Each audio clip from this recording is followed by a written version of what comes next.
we're on the week of serving. So we'll talk about the last week from the Red Letter Challenge. We can talk about forgiving. We can also talk about serving here.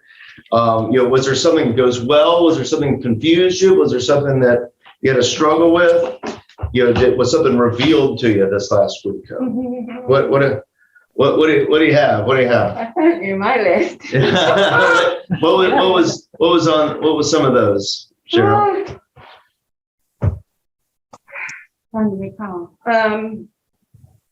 What really hit me was why I'm as with my childhood, why I'm such I try so hard. Partly because of my hearing loss. Yeah. I feel like I have to go way beyond in order to make up for that. Yeah. That speaks for my back trouble too, because I'm always leaning forward. But I also remembered how my dad was growing up. And I think that a lot of that played into my trying to be an overachiever, what they call an overachiever. Mm-hmm. And so I'm hard to please myself. Does that make sense? Yeah. Uh-huh. Yeah. And I'm always trying to do almost to perfection things. And I had someone that worked for me that was even worse. One time, and I wrote her a poem called Trying to Get to Perfection. And then I realized it was me. Yeah. Yeah. Like it can definitely tell you, like I've said this a lot already in this study, but sometimes when Jesus says, throw the net on the other side, and Peter comes up and there's fish already on the fire. Sometimes we got to realize there's fish on the fire. And sometimes we got to realize that Jesus says, hey, go bring up the fish. Now, that's different parts. That's different parts of where we are and what we need to hear. That's kind of the interesting thing I think about this book is, I have a very different personality than Zach, and you can tell he's coming at everything from a kind of what you're talking about, Cheryl, from a do, like they just keep on, like that. He comes at everything from that, and so like me, I try to hear what he's saying and re kind of contextualize it a little bit as he's going through there. But you can tell he's telling himself in this a lot to kind of slow down, which is good. One of your high points, I think, in serving is as a listener. Oh, yeah? Yeah. I've got you on trick. Yeah. You're one of the best listeners I've come across. Oh, really? In my life. Oh, really? Yeah. That's high praise, Cheryl. I appreciate that. I appreciate that. I mean, Leah is another great example of being a good listener. Yeah. And Gene, what do you think of that? Anything. You have a thought, you have absorbed what someone is speaking about, and then you might say something, and you wait until everyone is finished before you even say anything. And that is another good point of a really good listener. I missed something because I think I'm always jumping in before the other person finishes. In your head, maybe, but not. That's a counseling training thing where the point of counseling is, at least the way I interpret it, is to get the people to listen to themselves. Yeah. That's why they keep saying, what do you think? Yeah. So that's. And Jesus was very good at that. Yeah. So that's, so I appreciate that. So anything else from this last week? Was there something that you liked, that you didn't like? You can not like parts of this. There was one comment in there that says, serve because we want to be like Jesus. Mm-hmm. Again, that's, to me, you're trying to accomplish something. Okay. It shouldn't be that way. It should be pray for the Spirit so that it comes automatically. Not that it's like, oh, well, Jesus would do this, so I'll do it. Yeah. So what day was that? Anywhere from 17 to 24.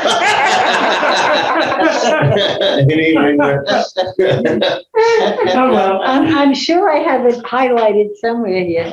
Anywhere between 17. So, but yeah, well, and that's this whole thing. So I come at things, and you can probably tell, like that I come at things from the faith of kind of allowing the Spirit to kind of work through us, and the Spirit will guide kind of idea. I come at things kind of heavy from that.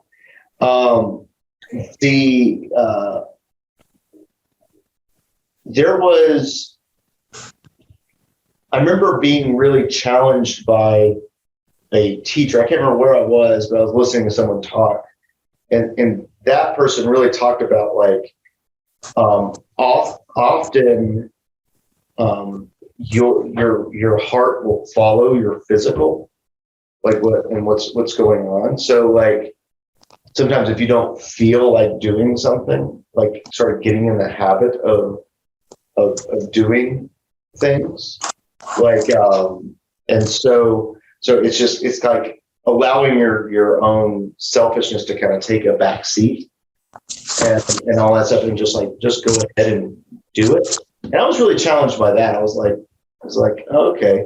So I'm playing devil's advocate with you right now. That's what I'm doing. And so I really was challenged by that. I was like, okay, sometimes just being around someone gives us care for it, you know? Like I don't know if that makes any sense, but going ahead and doing it. And I think it goes back to sometimes you got to hear, hey, go bring some fish up, you know? So sometimes we got to hear that. But what was one of the reasons why you didn't like it? You said it was kind of backwards. Yeah, because to me, I'm still trying to achieve. Okay. All right. It shouldn't be a list that, okay, yeah, I'm going to do this because Jesus. Yeah. You know, well, Jesus was kind to the neighbors, so I'm going to be kind to the neighbors because Jesus did it. It shouldn't be that way. It should be, I'm going to be kind to the neighbors. Oh, yeah, that's what Jesus did. Yeah. It should be an automatic, So not all the time. I'm saying there are times you're going to have to work at it. Yeah. But you know, I cannot picture Mother Teresa getting up in the morning and saying, okay, Jesus did this, so I'm going to do this today. Mm-hmm.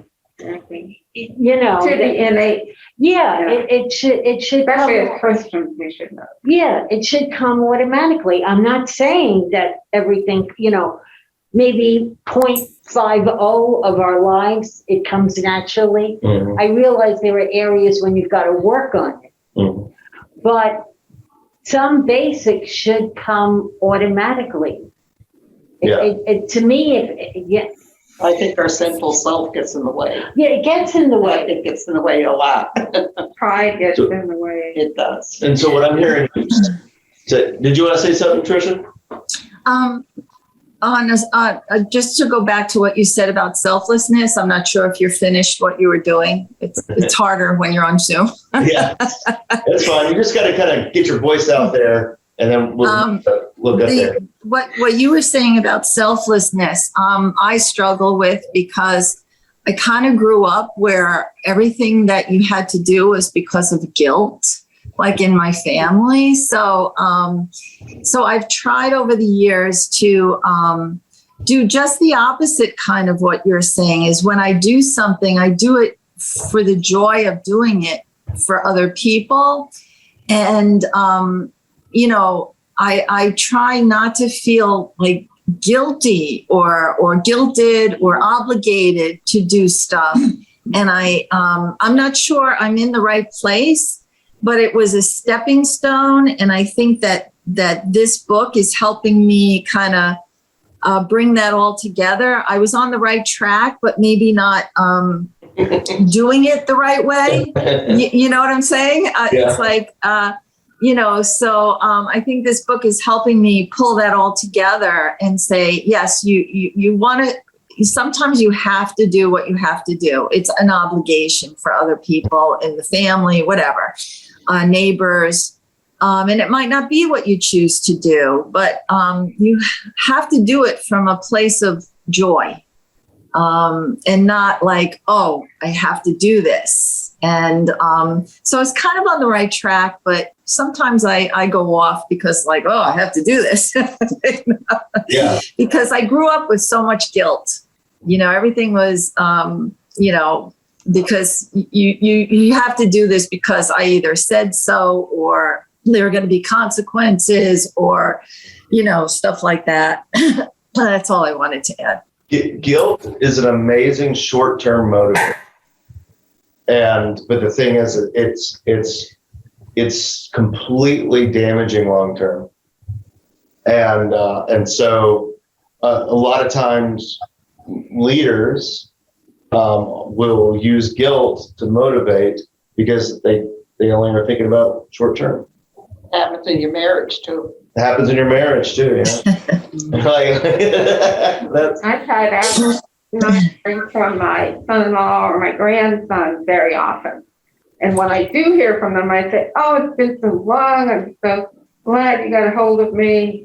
And we kind of update each other. And I say, don't wait so long next time. And it's sort of like, I feel now, should I have said that or not? and that's difficult. That's difficult. But yeah, I understand the guilt thing.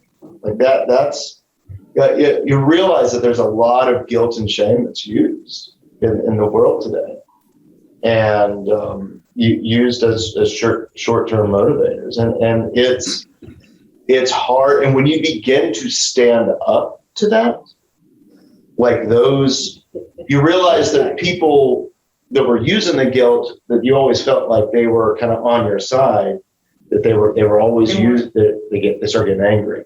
Mm-hmm. And so like that's so that's it's hard. It's difficult, and there's not. And Tricia, I appreciate you sharing that, because it's not just a black and white line of like, don't cross this. Like it's this thing that it's this continuum, and it's this idea of continually growing. That's what the sense of this service is, and I think this book is kind of encouraging that, to continue growing towards Christ and kind of His way, and that there is kind of a signpost of like, well, this is important out here. So that's. Yeah. So one of my wins, I guess, this week is there is something that I have to do that I'm obligated to do, and She's doing it joyfully. I am. I have changed my outlook for it, and I'm doing it with a more cheerful heart, and I consider that a win. Instead of a chore. Drugs. Yeah. Well, that's good. That's good. Like that's great. Can we talk about the rock? Yeah, you can talk about the rocks. You can talk about it. We're talking about anything right now. That was the hardest thing. So, all right. So what part of the rock? 95, 14, and 40. Just need to drop our rock. Oh, okay. All right. Then the forgiving section. Yeah. Oh. So that one, page 95, is day 14. So that one really affected you? Like that was that. So that for me, that was 3 sermons ago now. We didn't talk about that in our sermon. Yeah, that was one of the things. So the way this curriculum works is that he gives a very long sermon and has multiple things, and you kind of just pick what you want through it. And then if you're like Mark and I now, you just completely rewrite it. But yeah, this was one of the ideas of dropping your rocks and things like that. And that's, yeah. You had to really sit down and go, okay, when am I sitting, and how serious is this, and how does God see it, and I was juggling balls. You're juggling balls. Well, I don't know. Is it worse to go shopping on a Sunday, or is it worse to sleep in?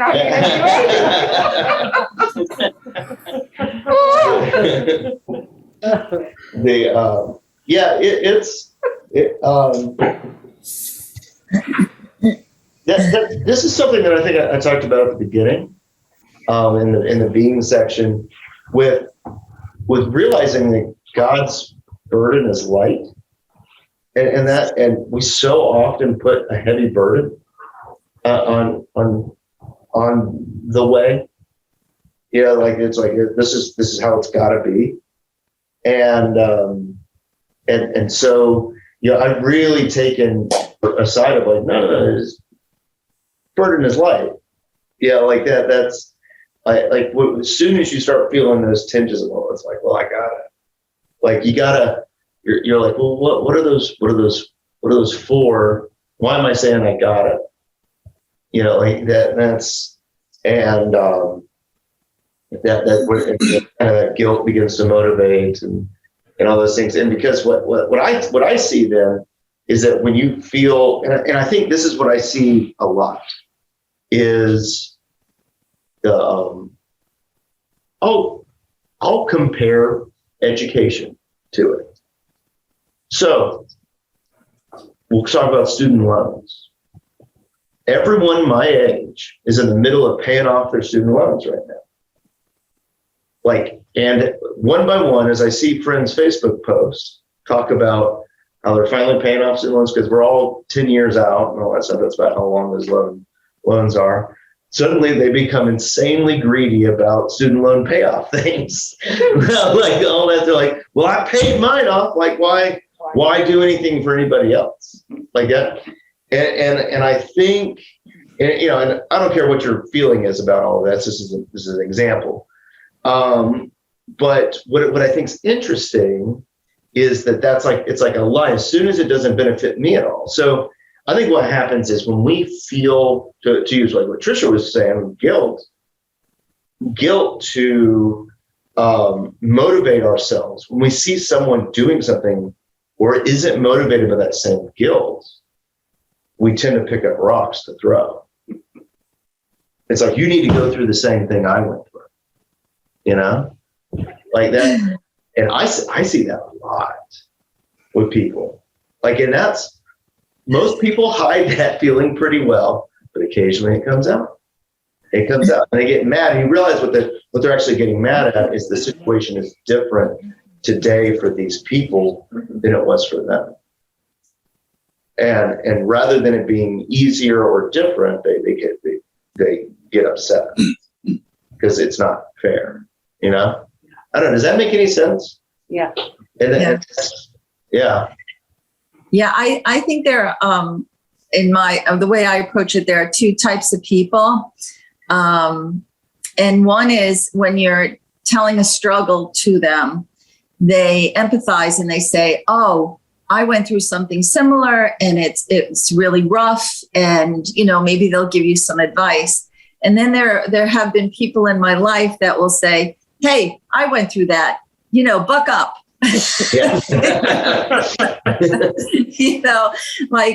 You're not special. It's not rough. I went through, and then it's all about them, what they went through instead of, what you're trying to share your struggle with. So, I've had both kinds of people in my life, and I try to be the former. That could be a rock. Yeah. Like Cheryl just said, that could be a rock that you're throwing, But is it good to hand everything to someone? Do you think that's good for the person? Well, I don't. I mean, Yeah. Not just student loans, but anything. If everything is handed to you, does that make you a better person? Or do you think, if you work for something and have to struggle, doesn't that make you a better person? Well, I'm not saying like the handout thing. I just use the student loans because I realize that because let me put some foreshadowing on that. 2 years ago, they would have been all for it. And then the day after their student loans get paid off, they're 100% against it. Like that. That's like that. That's so like I'm not. But I just see like you see people in just. You see it in a lot of things, and it's subtle. Like I'll hear it around church stuff like this. Why is this happening to me? I've always been faithful in going and serving the church. like that's suddenly, It's owed to you. yeah, Yeah. yeah. Yeah. Then it wasn't from the heart. Yeah. It's not. No. And so that's, and I connect that idea of the whole reason why they were doing it was this guilt or obligation, or what I was talking about on Sunday with Checklist. you have the checklist, but it's almost like you're putting the heavenly realms as a retirement thing, and you're making the right investments to get to the good place. Does that make sense? Mhm. That's and so that's rather than realizing what I think the heavenly realms is, which that's what I loved about that book, The Great Divorce. You guys realize I wanted to talk about the Great Divorce last Sunday so bad. So this group is the only one that would understand this. I wanted to talk about it so bad because just like you looked at the nature of heaven and hell in that book, and the nature of hell was getting everything you wanted. Yeah.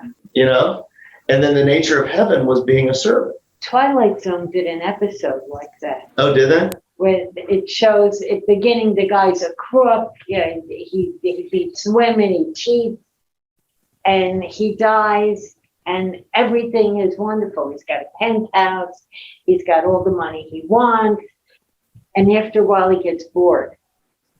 And he says to the guy who you're assuming is St. Peter, Yeah. you know, I don't understand why I'm here. I wasn't a good guy. You know, shouldn't I go to the other place? And the St. Peter looked, because he says, I'm so bored. I'll go crazy if I have to stay here. Give me a challenge. I think maybe I should go visit the other place. And the St. Peter says, you are in the other place. Mm. So I don't know where this show is. It's probably on Peacock now. It was on Hulu for a long time. But it's called The Good Place. Did anyone watch The Good Place in here? Trisha, did you watch it? Yes.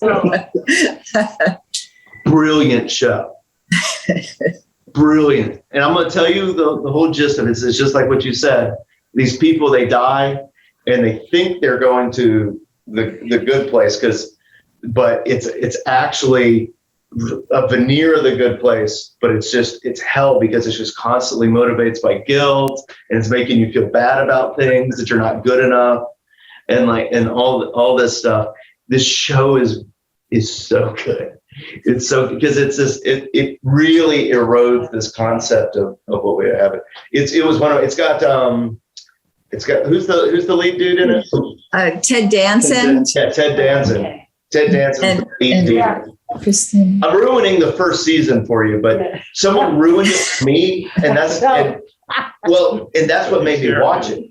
I was like, I kind of thought it would be like typical American Christianity view of heaven, and it wasn't. It's And the brilliant. antagonist was so funny.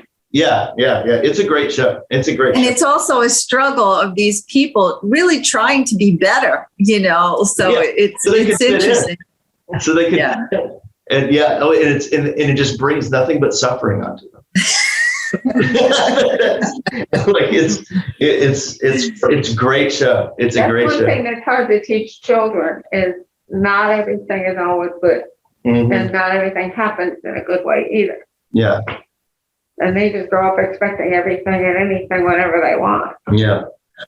Well, and that's and so that's like we keep growing up as we get older, right? We keep our as we get older and we progress further down the road, we have a deeper understanding of what's going on in the scriptures, of what's going on in our own lives and all that stuff. And I think it's to be expected because you need to tell your kids, hey, don't do that. You're going to get hurt, you know, but as you grow older, you know, it becomes a deeper understanding. Well, let's watch the video. Let's get on this because we keep going at this rate. This is all we're going to do. Like, so let's see. All right, let me get the video. Our mission in the Red Letter Challenge is to live like Jesus calls us to live. We want to change the picture that we give of who Jesus is. Jesus is known for joy. Brendan Manning, one of the greatest Christian authors ever to live, once said that we ought to bring people to Jesus Christ quite literally by the fun that there is in being a Christian. But for some reason, we're not known for joy. We're known for being old-fashioned and boring. We do have to change that picture. Part of the problem, I believe, is that we've lost our willingness to be used and to be sent by God, and we're not experiencing the greatest fulfillment we can in this world because we're not serving and helping other people. In 1943, Abraham Maslow, a psychologist, came up with something called the hierarchy of needs. And it was like a pyramid, and he described the needs that we have in this world. And so on the most foundational, basic level, we have needs of food and shelter and things like that. And as you go up the pyramid, you have relationship needs. And at the very top of it is something called self-actualization needs. And what that means is that we'll have the greatest fulfillment, Maslow said, when we actually achieve our fullest potential. Well, decades later, they actually added more needs to the pyramid and said there's actually a need that's higher than self-actualization. It's called transcendence needs. And what that means is you'll experience the greatest fulfillment in this world when you, who have achieved your highest potential, actually help somebody else achieve their highest potential. So when I think of selfless men and women, I think of firefighters. They every day risk their lives to help save us. Their job absolutely has the interest of other people more so than themselves. So one of the greatest stories that I've heard about firefighters is about a man named Timothy Stackpole. He was in the New York Fire Department for more than 20 years, and on September 10th, 2001, he became captain. One day later, of course, was the tragedy of 9/11. He was one of hundreds of firemen and firewomen that went into the World Trade Centers, but unfortunately, he was one of 343 that didn't come out alive. And right after this happened, they looked back at some old videos of him, and on a public service announcement, you heard Timothy Stackpole make this declaration that the greatest high you can have in this world is when you help someone else out. The greatest high you can have is when you're serving and contributing to society. Jesus invites us all to a bigger life, a life that's bigger than ourselves, and too many of us are so focused on consuming and me. We live in a have it your way society. But what Abraham Maslow and what Timothy Stackpole have discovered for us is that nothing fulfills our hearts more than when we serve others. It turns out that they weren't the ones that invented that, though. Jesus has been echoing this from the beginning, and I'll prove it to you. So there's this very well-known story in the Bible of Jesus talking to a Samaritan woman, which would have broken all sorts of cultural barriers. But there's a little-known scene in this story after the woman goes away. The disciples had already gone out and they'd bought food for themselves, and they were coming back into town, and they were concerned about Jesus and what does Jesus have to eat. And so they were concerned about him, and this is what Jesus says to them in John chapter 4, verse 32. He says, "I have food to eat that you know nothing about." And I think at this point they're thinking, wait, it's Sunday. Does Jesus have Chick-fil-A? How do you get Chick-fil-A on Sunday? What are they talking about? He's got food to eat. And then Jesus said this, "My food is to do the will of him who sent me and to finish his work." And I love that because what it shows us is the same thing that Maslow and Stackpole are getting at. Jesus is saying when everyone else is thinking, consume, and fill me, what actually nourishes me, what actually fills me up, is when I do the work that God sent me to do. Jesus is rejuvenated and refreshed actually when he helps people that come to him. And that's so countercultural to what we experience. And I want to tell you, the life of greatest fulfillment is spent when you serve others, when you give of yourselves. Now, as we go out and as we serve, because that's what this week is all about, I want you to remember that it's not because we need to for our salvation, and it's not for your name and for your sake and for your glory, but it's for Jesus' glory. In fact, you can never save yourself. God's already done that. But I believe through the Holy Spirit working inside of you and through you, that you can help save someone else. Let me say this again. You can't save yourself, but you can help save someone else. How amazing is that God would invite us into that life where we can help save someone by what we do. He says in Matthew 5 that people can see our good deeds and actually glorify God the Father in heaven because of us. That's the life God invites us into. I want to invite you into a life of service. Some of you are saying, I know that I should serve, I just don't know what to do next. I'm waiting on that one thing that God has for me. Here's what I would say to you. Quit focusing on the one thing and start serving where you're at. Find someone that you believe is living a life on purpose, living a life on mission, living a life that's bigger than themselves. and go serve with them. And I truly believe that as you do that, you will be God's light. You will be God's servants. But even more than that, you will find the greatest fulfillment on this side of heaven. Go and serve and see what God can do through you.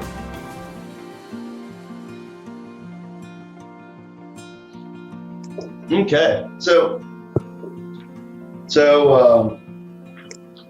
Zach in the video there mentioned Abraham Maslow's hierarchy of needs, which reveals that the greatest need for fulfillment in this world is when our transcendence needs, helping others achieve their potential, are met.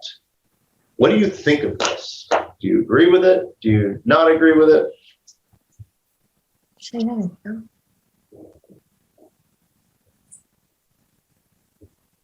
Not everyone at once. I kind of wonder what someone in Russia or under communism would think of that, because I know my mindset is set so much on the way the U.S. is, and it makes me think of how so many people aren't realizing, they're not even getting to that point because they're still so concerned about their safety. Okay. Yeah. So that they can't, that there's so much inhibiting them, that they're so worried about themselves. Yeah, Yeah. that's kind of where from someone who has had good education and was raised well and that type of thing, I think he's absolutely right. But I think there are many people that don't get to that point, just like many people don't get to learn about these.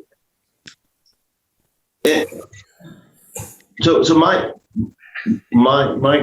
comment to that is that's something that I think the way I put it a lot is that realizing in the faith that you're going to be okay.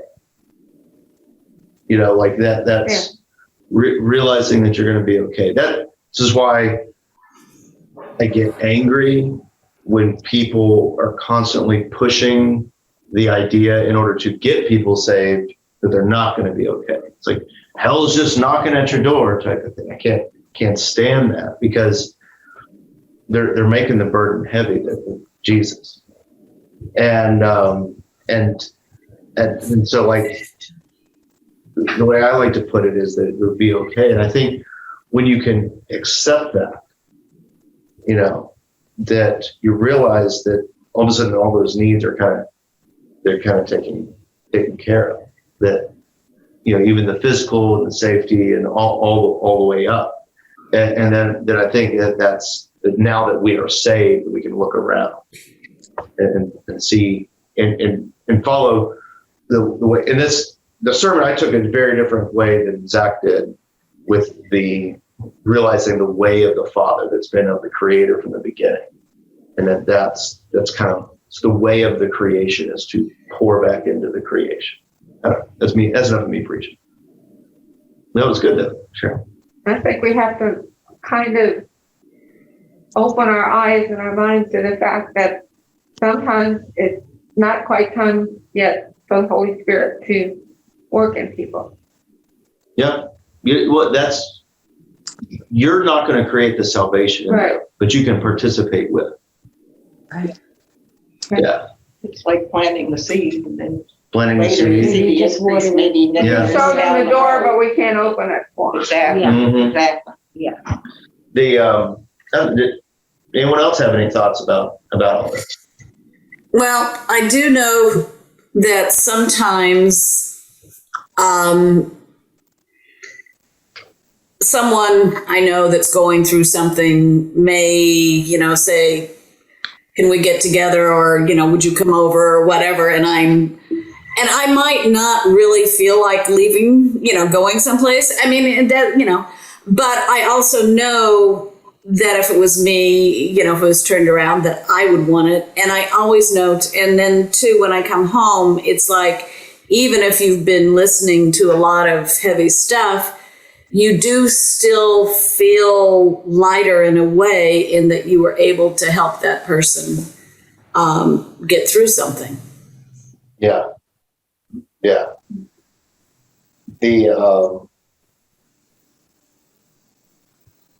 I think when we're going through something heavy, we often feel like we're doing it by ourselves. Mhm. Even just the ministry of presence can be really powerful in those things. You don't have to have all the right answers, and you don't have to have any answers, but just that ministry of presence can be very, very beneficial. First thing I say to anyone that's suffering is like, you're not by yourself, because our mind will tell us, why am I getting picked up?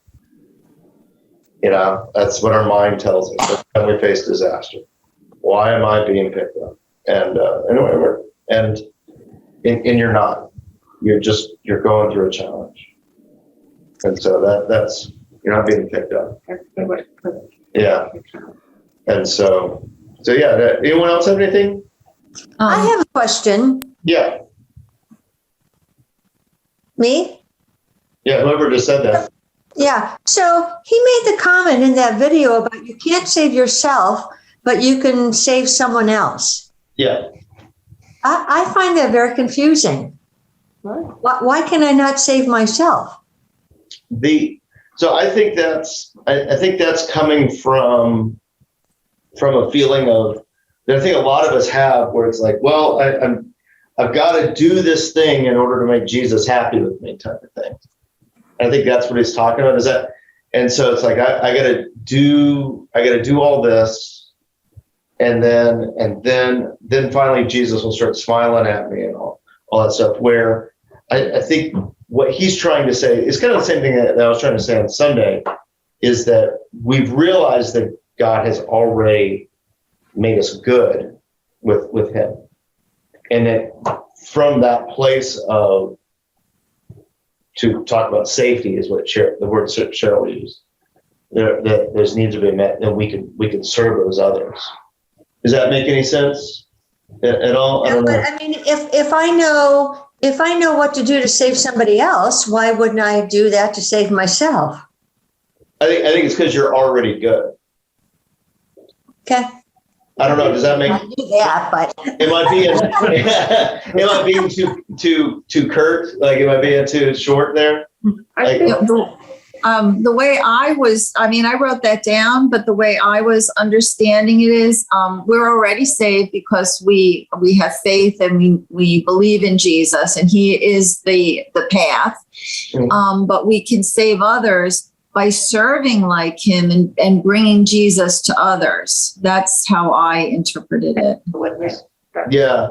So being like, being the presence of Jesus, being the physical manifestation of so like being that we are the embodiment of the Spirit of God going forward in our lives, and that's my weird way of looking at the world. so maybe saying something like, "You are already saved, so go out and try to save someone else." Yeah, to be the physicality of Christ in their life. Okay. Like I think that's what he's trying to say. Yeah. Okay. Yeah. So that's good. That's good. Was there anything else? So let's look at the Bible. So we got 1 Corinthians chapter 12. He has us only reading like a few verses. I want to read more than that, of course. 1 Corinthians chapter 12. Oops, sorry, tied up. He has us starting at verse 4. I'm going to start us on verse 1. I think. Let's see, is that where we're going? Yeah. And I'm going to read most of the chapter. So 1 Corinthians chapter 12, 1 through most of the chapter. And we'll kind of see what he's talking about. He wants, what we want to especially notice is verses 4 through 11. That's what he did. So verses 4 through 11 is the special stuff, but I'm going to start on verse 1 and I'm going to read to 26 through 26. All right, so here we go. Now about these gifts of the Spirit, brothers and sisters, I do not want you to be uninformed. You know that when you were pagans, somehow or other, you were influenced and led astray to mute idols. Therefore, I want you to know that that the one who is speaking by the Spirit of God, gosh, I can't read. Jesus be cursed, and no one can say Jesus is Lord except by the Holy Spirit. There are different kinds of gifts, but the same Spirit distributes them. There are different kinds of service, but the same Lord. There are different kinds of working, but in all of them and in everyone, it is the same God at work. Now, to each one, the manifestation of the Spirit is given for the common good. To one, there is given through the Spirit a message of wisdom. To another, a message of knowledge by means of the same Spirit. To another, faith by the same Spirit. And to another, gifts of healing by that one Spirit. To another, miraculous powers. To another, prophecy. To another, distinguishing between the spirits. To another, speaking in different kinds of tongues. And still another, the interpretation of tongues. All these are the work of one and the same Spirit, and he distributes them to each one just as he determines. Now, he get into the reading right here. I think it's important to go on because Paul continues to flesh this idea out. Just as a body, though one has many parts, but all of its many parts form one body. So it is with Christ. For we are all baptized by one Spirit, so we form one body, whether Jews or Gentiles, slave or free. We were all given the one Spirit to drink. Even so, the body is not made up of one part, but of many. Now, if the foot should say, because I am not a hand, I do not belong to the body, it would not be for that reason to stop being part of the body. And if the ear should say, because I am not an eye, I do not belong part of the body, it would be not for that reason to stop being part of the body. If the whole body were an eye, where would the sense of hearing be? If the whole body were an ear, where would the sense of smell be? But in fact, God has placed the parts in the body, every one of them, just as he wanted them to be. If they were all one part, where would the body be? As it is, there are many parts but one body. The eye cannot say to the hand, I don't need you. Hand cannot say to the feet, I don't need you. On the contrary, those parts of the body that seem to be weaker are indispensable. And the parts that we think are less honorable, we treat with special honor. And the parts that are unpresentable are treated with special modesty. While our presentable parts need no special treatment. But God has put the body together, giving greater honor to the parts that lacked it. And so there should be no division in the body, but that its parts should have equal concern for each other. If one part suffers, every part suffers with it. If one part is honored, every part rejoices with it. Okay. So, God's in the scriptures here, it reveals that our purpose is to serve God by serving others. Do you feel like you're fulfilling your God-given purpose for serving? And if you want to add anything to what we read. I think we can all serve more. We can always serve We more. have to, we just have to see where God leads us and not object. Yeah. Say, oh, well, I'll make time, or in our planning, in our motivation, in our priorities. That's where all that has to happen. Yeah. Yeah. Well, and that's why I wanted to read that whole thing. Like, it goes in, I mean, he spends a lot of time talking about the different parts, and we're all working together like that. And I love that he says, if you don't mind my saying, giving the greater honor to the inferior member. Yeah. Sometimes we don't treasure something until we don't have it. Yeah. That's my hearing. Yeah. Hearing or That just popped out at me. yeah. Oh my goodness. You have a relative who is blind, or you have a relative who has lost a leg or anything like that. All of a sudden we value those things even more. Mm-hmm. It's and like, to realize we're whole. just ask a shop teacher that's lost a finger, right? Like that, like that. That's that. So does it also apply that, I mean, we're all given different gifts, we don't go, any of us on here don't go about things exactly the same way. No. And I might be able to serve in one way and it's, whereas something that somebody else does, I'm not good at.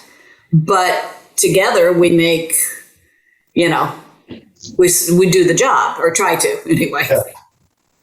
Well, and that's why I like doing this class is like people bring up stuff that I've never thought about, or a wrinkle in some idea that I've never allowed myself to think about, and that's, and like, I just being in this class, that's what I really like. We're giving him more cues. Yeah. Exactly. That's.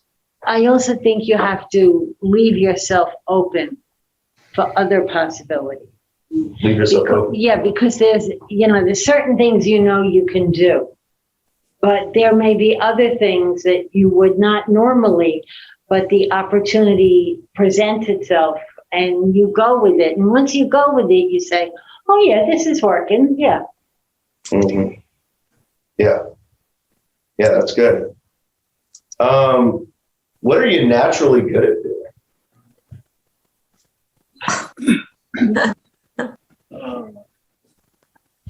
You gotta brag about I it. always said I'm a Martha, not a Mary. You're a Martha, not a Mary? I remember when Bill and I got married, we went to a comparison where we had to find out what our plus points and what our minus points are, or how we complemented each other, and that type of thing. And I discovered some things I did not know, and since it's like, oh, okay, well, that makes sense, I guess. If mercy is really high for me, then I guess that's one of the things that I'm talking about. I also love the 5 love languages for that as well, because I think that tells a lot to understand other people and what's important to them. Yeah, if anyone else wants to say what they're naturally good at doing and how they see God being glorified through your talent, skills, or abilities. got laughing on the Zooms there like that. That's a good answer. I'm good at cleaning, Well, it's not cooking. well, also, Piper, I would say that you're good at administration. So like watching you manage like Sarah's Kitchen stuff, And that's interesting when you were talking about serving, because one of the things that I struggle with quite a bit is when I am asked to serve, whether it's Sarah's Kitchen, helping in whatever, somebody asks me something, I am like right there, jump right in. But do I necessarily find myself looking for those opportunities or putting myself out there? Yeah. Not really. But Yeah. I think that's okay, Piper. The point is, when it comes up, you step in.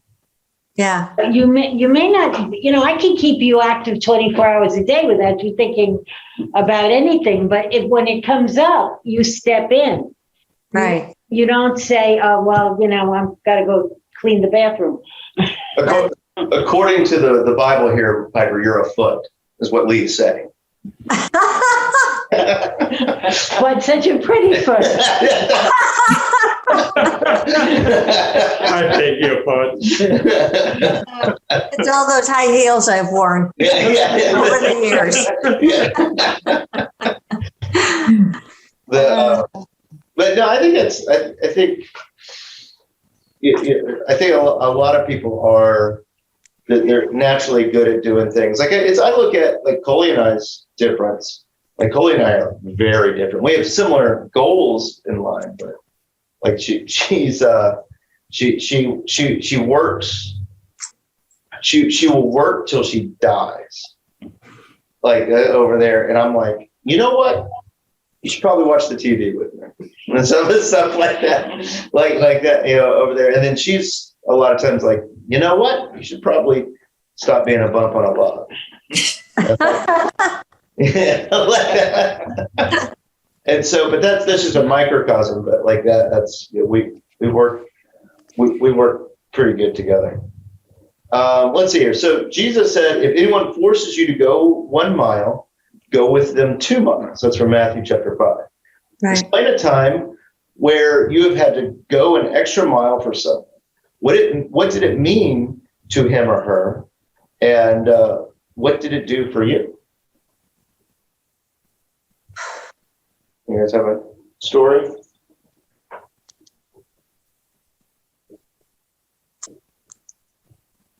Nothing. I can say one word, kids. Kids? You had to go the extra mile for kids?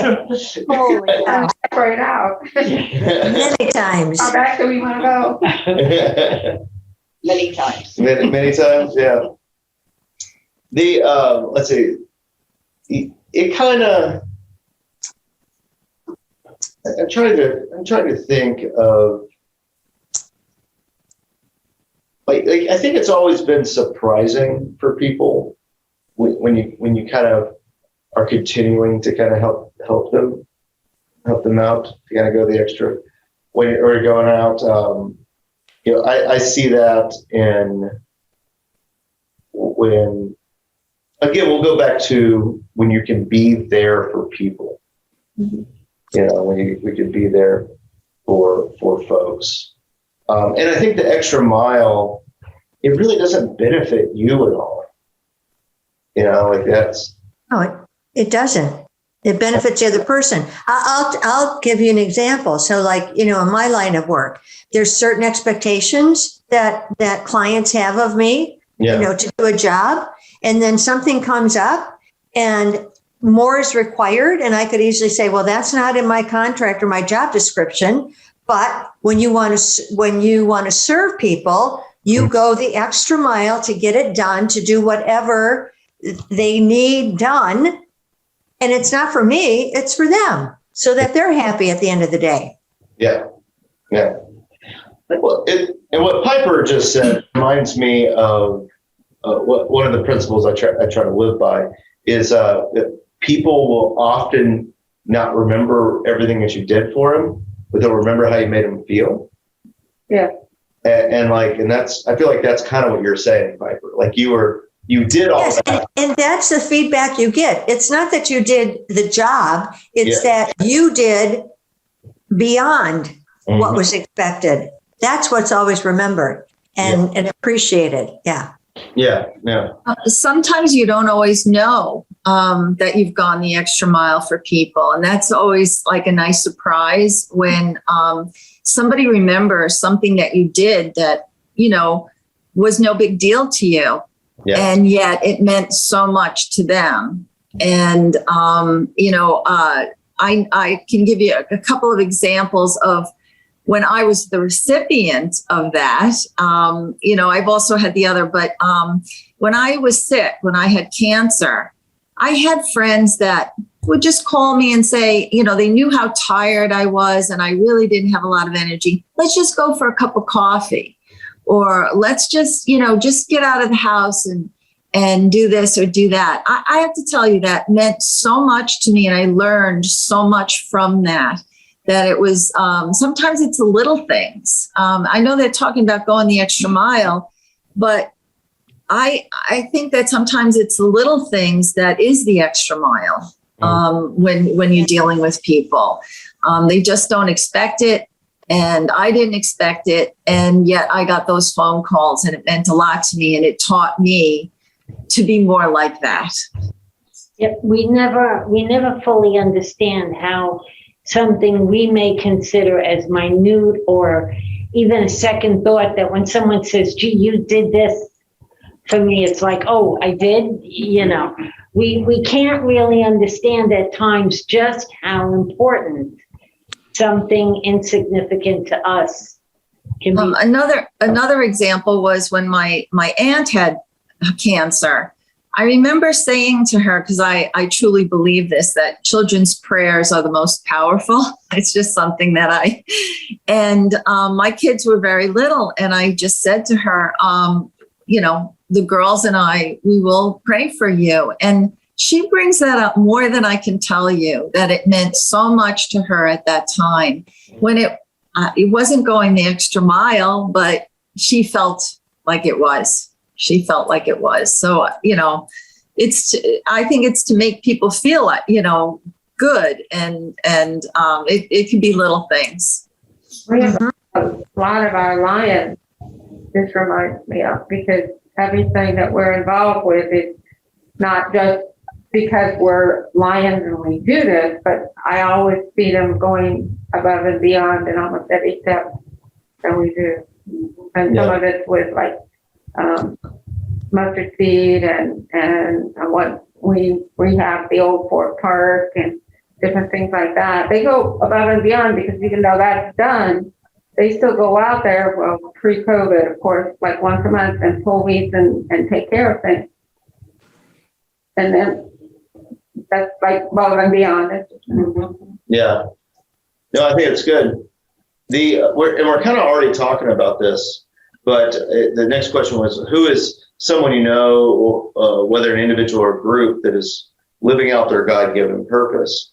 I thought it was interesting, our relationship with the ACC, with Alzheimer's Community Care. They've invited me on to be a part of the advisory committee, which is a fancy title. I show up at a meeting once a month and make jokes. But that may be important. Yeah. Have a pastoral background. Yeah, but something that they're looking at getting into, which I thought was interesting, they were talking about yesterday, is there's this book that came out called Remember, I think it is.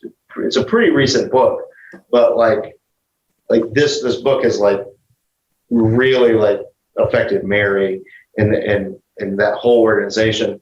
And she's talking about how she wants to really start adding to the course of Alzheimer's Community Care this, what was she calling it? Memory care centers or something like that. But the idea for those is it's educating healthcare professionals and the general public on how they can do certain things in their life to help their long-term cognitive health. Yes. And I thought that was interesting because now I did not say this in the meeting. This was not a joke that I was making, but I was sitting there thinking about it. And I was like, there's no good way of monetizing that. There's no good way of making money at that unless you get like government grants and in fundraising, which is primarily their means anyway. But I was listening to her talk, and it was never about any of that. It was all about like we may be able to stem off some of our cases of Alzheimer's before they become there by doing these things. And there's more research that's being done in that stuff. And I thought that was interesting. And that also is connected. Whenever I tell anyone about Alzheimer's Community Care, they're like, "Oh, can we work with them?" I always tell them, like, yes, but if they ever get a whiff that this is about just the church or yourself getting something from it and not about the patients, they'll drop you faster than you've ever been dropped on anything, because it's all about the patients, and that's one of the reasons why I talk about the weirdness of our partnership with that organization so much. But I don't know, like do you guys have another thing for that? We don't have a ton of time left, but there's really not many questions left. So the question was, is there someone whether individual or group, that is living out their God-given purpose? I do. Yeah. Actually, I'll say Lee and Jean. Oh, talk about it. Because, well, back several years, I mean, they've always given to the church. But, sorry, when Tom was sick and after he died, they were there for me so much. Just fixing a light socket, you know, little things. And it really was major. Yeah. That's for what? Yeah, I didn't think we did anything. No, that's, Yeah. Well, thanks for sharing that, Carol. Kevin. It was a note. No, Kevin. Oh yeah, Kevin. Kevin, yeah, bringing in notes to me to remind me to do Kevin something. is always there. Mm-hmm. Exactly. Yeah. Yeah. No one say anything. But let's see. So the next question is: spend some time as a group discussing a way that you can serve the community together. I know Lee and Carol were here, like doing stuff over here now, and it looks like, are you doing? Are those? What are those? This is going to be the new ministry, Our Brother's Keeper. Our Brother's Keeper. Right. We're going to piggyback with Sarah's Kitchen. Okay. When Sarah's Kitchen does their deliveries of food to the homeless, Right. we're going to be doing Ziploc bags with toiletries, like we used to do the Ziploc bag. Yeah. And the email should be going out within the next week telling everybody about it. Okay. Good. And are you doing much with Sarah's Kitchen right now, Piper? Yeah, we're still doing, they're still doing 5 nights a week, but it's Yeah. still all carry out because of COVID. Yeah. So it's not as labor intensive as it was, but it's still the basic principle. We're providing a full hot meal, Yeah. but we package it and people just drive up and we, hand out. I will tell you, I give Sarah's Kitchen's information out to more people than any other organization, Yeah, because because I'll ask, people will be asking for help in some way, and I'm like, have you ever heard of Sarah's Kitchen? Because right. it's a free hot meal throughout the county, 5 days a week, Right. and so that's definitely an organization, because it's. And I do that, and that's divorced from whether we help them or not on any of that stuff. I hand out the address and all that stuff, and what days, what times. And our numbers are way up. Our numbers have almost doubled Really? in the last Yeah, I couple of bet. months.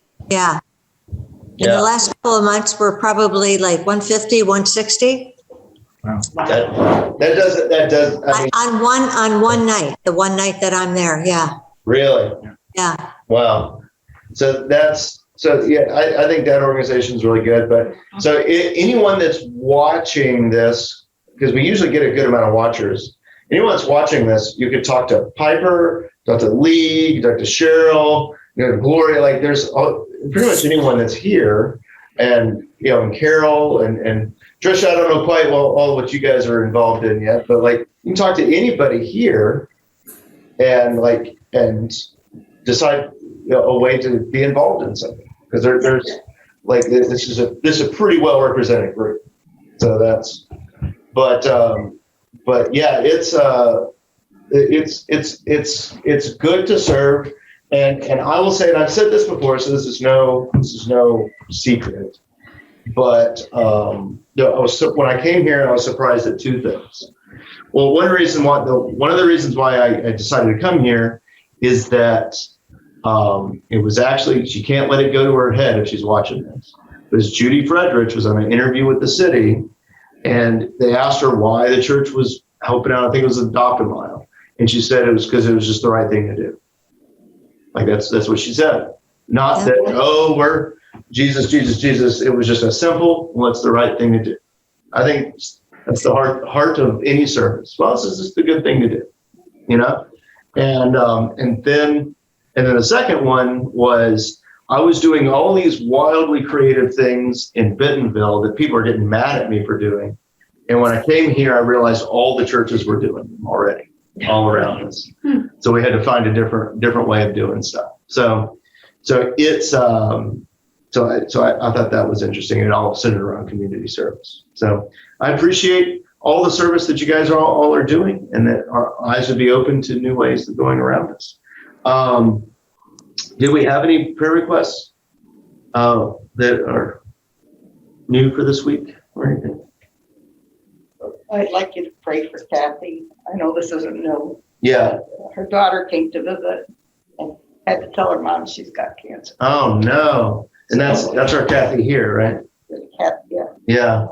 That's So if you just keep her in your prayers, that she holds up under this burden. yeah. That's tough. That's tough. We'll definitely pray for Kathy. She's had a rough time over the last year. Yeah. Year and a half, 2 years. Yeah. Is there anything else? Continue to remember all of our shut-ins and all those folks here at the church, too, and anyone that that aren't just on the forefront of our thinking. So We can pray for Mexico. pray for Mexico. People in Mexico. They had earthquake. Earthquake. Oh yeah, that's right. That's new. Yeah, we could definitely pray for that. So his little thought in prayer is, if you could never speak another word again, how would you preach the gospel? Is our kind of thought as we go into prayer. So let's pray. Jesus, we thank you that you love us, and Lord, we ask that you continue to reveal your purpose in our lives, and that you fill us with your spirit, that spirit of the Creator that sends us out, bringing that creative, contributing spirit into the world around us. Lord, we ask that you please be with Kathy. Just continue to be with her, as she's had a rough time of it the last few years, and it's going to be with her and her daughter, that they would know that you are always with them, no matter what disasters may befall on them. And Lord, when disasters fall on any of us, whether it's through hurricanes or earthquakes or any of that, Lord, continue to bring helpers and people of service to help those that are in need. Lord, let everyone keep cool heads, and Father, just give them people of love and grace in their lives, that they may know that they are never forgotten. In your Son's name, amen. Amen. Thank you for joining us, everybody.